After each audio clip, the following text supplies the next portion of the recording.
Ladies and gentlemen, welcome back to the LZ. So good to see you, and today is something a little bit different from my channel. In my last video, I talked about wanting to cover Dreams, and actually, if you have been following me on the LZ Tweets, my Twitter handle for the channel, you would see me posting regular updates and screenshots from the in-progress development from my horror game, tentatively titled Project Bystander. And if you know me, you know that I absolutely love horror games. As a matter of fact, Resident Evil 7 was probably my first or second favorite game of the last generation. Super excited for Resident Evil 8, as a matter of fact, so can't wait to see more for that game. But admittedly, I'm more of a Silent Hill fan than I am a Resident Evil fan, basically because that horror kind of meshes with me. And of course, we all know the deep wound that the cancellation of Silent Hills gave us and how much hype that the PT demo that an overwhelming majority of us can't play anymore anyway did for us. And so Project Bystander is something that was sort of carved out of my sort of hatred of 2020. And to give you a brief synopsis of what this game is about, it's a first-person horror title that leans on environment to be what scares you, right? It's the presence of the environment. It's not the presence of a thing that should scare you, but rather the idea of something that may not even be there that really makes my skin crawl. The synopsis for Project Bystander circles around a neighborhood of individuals who have all somehow, even if indirectly, contributed to the end of the world. You sort of wake up mysteriously, you know where you are, you're in your home, but things are changing, things are weird, your family is nowhere to be seen. And then through the game, you get to experience the sort of sorrow and loathing and impact that various individuals in this neighborhood have had on others in the neighborhood, yourself, and the world around them. There's going to be some very disturbing imagery, obviously without hopefully breaking any of Dreams' guidelines. And there's really going to be a message of really paying attention and being aware of the impact that you have on other people with your actions or your inaction, your ideologies, your beliefs, and your general lack of empathy for other people in today's society. So I've been working on this for a few months, since about the early summer, just trying to learn Dreams as it is. I had a fellow on Twitter, longtime No Man's Sky covering YouTuber named Thunder. Great guy, great channel. And he was interested in Dreams. And for the longest time, I didn't buy into Dreams because I didn't know what it is. I'm very creative. I love to create things. I love things like Halo Forge. I love Far Cry when it comes to their map editor and creating multiplayer maps and things like that. And for the longest time, I was confused about what Dreams truly is. Are you just like creating art in it? And after a while, I began to see Elca Gaming's project come together. And his Avatar fan-made game is truly something to just behold, right? It looks great. It looks like it plays great. He's come a long way.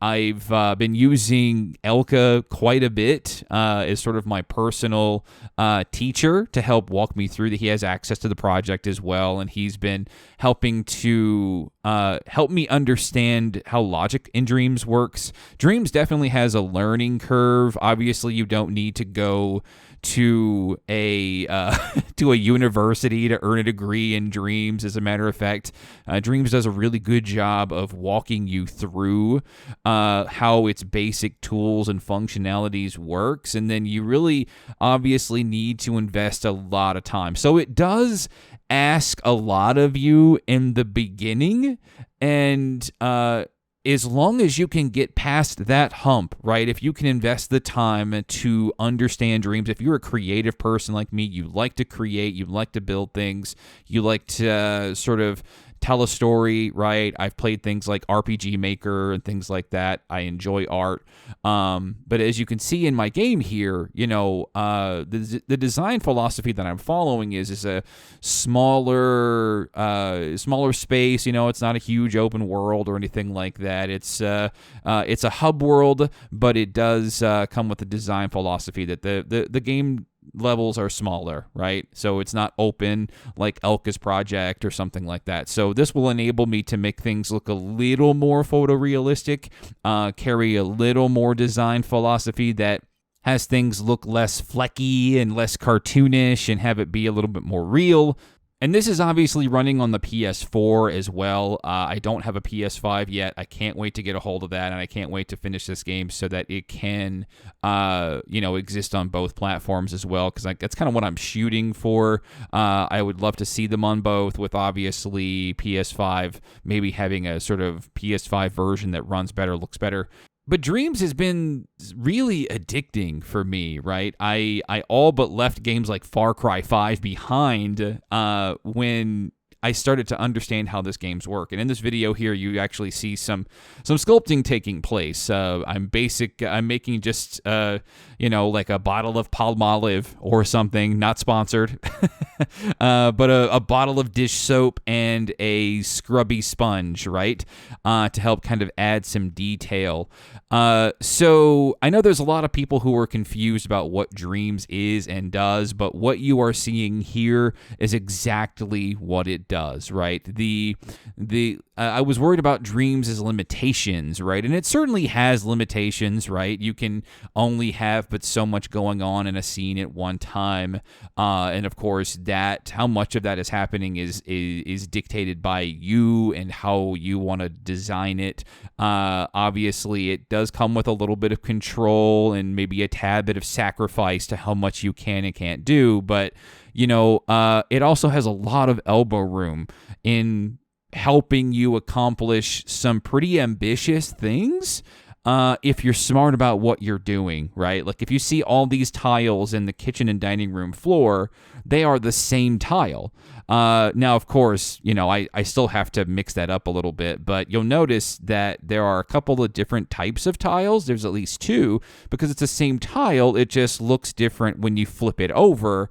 So I can have that one tile that takes up that little bit of memory sort of copy and paste it through half of the level without, a huge giant hit to memory and things like that. So it's these little rules that I've learned about Dreams that I've come to appreciate and learn to exploit.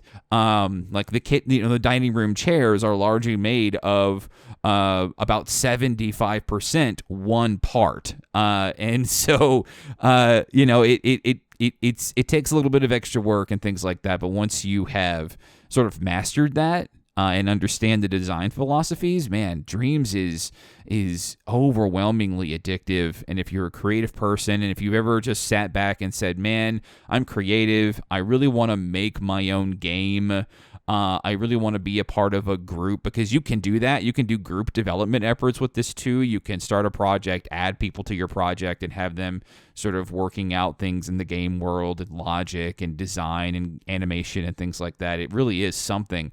And for the most part, it's been mainly me working on this project, with Elca kind of stepping in as an advising role.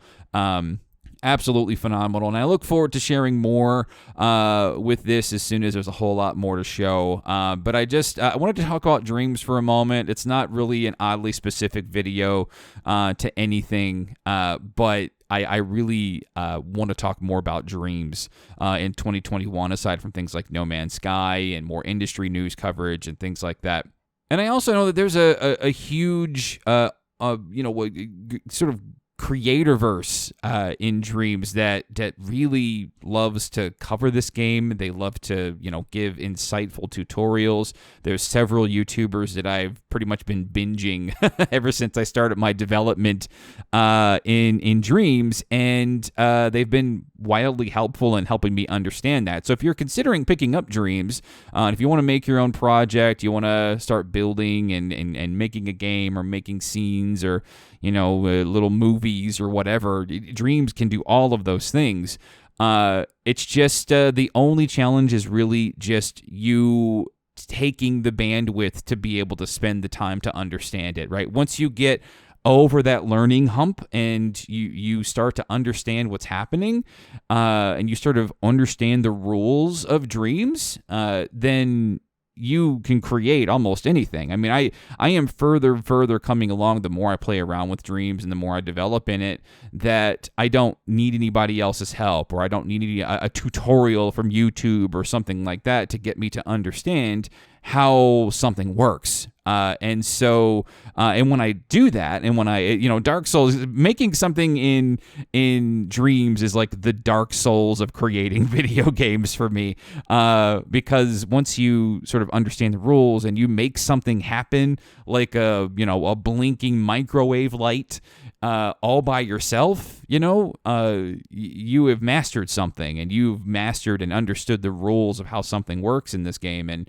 sure, some maybe don't have the attention span or the time or the energy or the patience to learn something like this, and I at first would have thought that would have been me, because if I don't have the energy or the time or the bandwidth or the patience to learn something, I can't commit to it, right? So but Dreams kept me interested just long enough to get in there, start building things, understanding how these things work. So far that now I'm kind of in a full development phase of my own horror game. So I look forward to showing more of this off when I have, some good finalized stuff to show. But in the meantime, let me know if you want to see me cover more Dreams content. I look forward to cutting a nice, cool trailer and getting it out there. I know people love horror games. There's definitely a lack of horror games lately, unless you count things like the Resident Evil releases and things like that, and then some odds and ends Steam releases that are really good too. But thanks for coming along, and see you later in the LZ, everybody.